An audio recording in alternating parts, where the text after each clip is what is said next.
Hi everybody, Tim here with tonight's episode of Star Trek Deep Space Nine, Season 1, Episode 17, Dramatis Personae, which I'm not even gonna lie to you guys. I mean, that's Latin. I don't speak Latin. Nobody speaks Latin. It's a dead language. Iron Man reference. I had to look that up to see how to pronounce that, and I found like 5 different pronunciations all on YouTube, so whatever. Hopefully that's corrected like enough at least.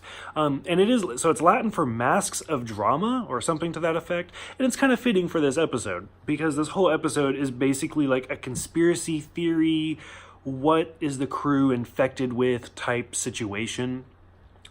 So a Klingon vessel ends up coming through the wormhole. I think this is now the second Klingon vessel. There was the Duras sisters in the second episode, and I think this is now the new one. Which, I mean, realistically, let's be honest. For Deep Space Nine, they're trying very hard to be their own show and not reference other species or other situations from the Next Generation. So it would make sense, because the Klingons were the original series and the Next Generation, and they want their own, which is why they have mostly the Cardassians. So anyways, this Klingon vessel comes through and it's destroyed, and right as it's destroyed, the commander is beamed aboard.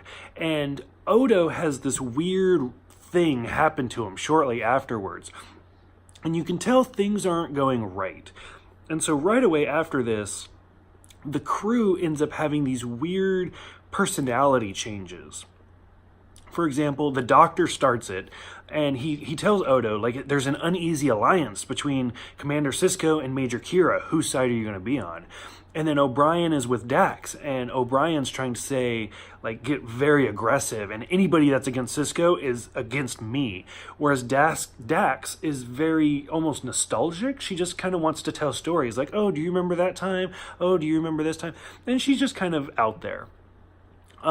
Odo so far is the only one not affected, but you see different members of the crew keep going. Sisko ends up being very lethargic. He just doesn't care about the crew. He doesn't care about the Klingon vessel, almost like all sorts of stuff going on.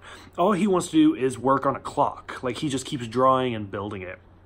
And it's really interesting to kind of watch all of these different things happen.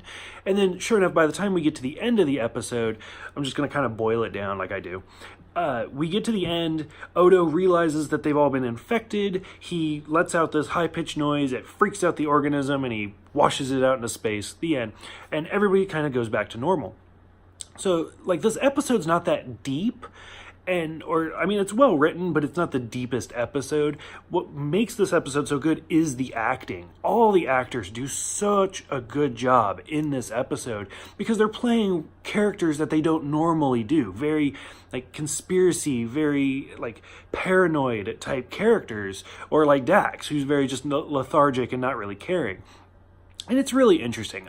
I've said over and over again how much I love the relationship between Odo and Quark, how they're like mortal enemies, but also like best friends. And when Odo has his like freak out and he like collapses, Quark is the first one that's just running through the station yelling for Dr. Bashir. And that just kind of shows, like, they complement each other. They're the foil for each other. So overall, like I said, it's not a great written episode, but it's a fantastically well-acted episode. So for those who have seen this one, did it stand out to you guys at all? Did you like it? Did you hate it? What did you think about all of the personality changes? Thank you guys for everything. I appreciate all of you, the messages, the friend requests, the YouTube subscriptions, all of you. You're great. I will see you guys next time for Duet.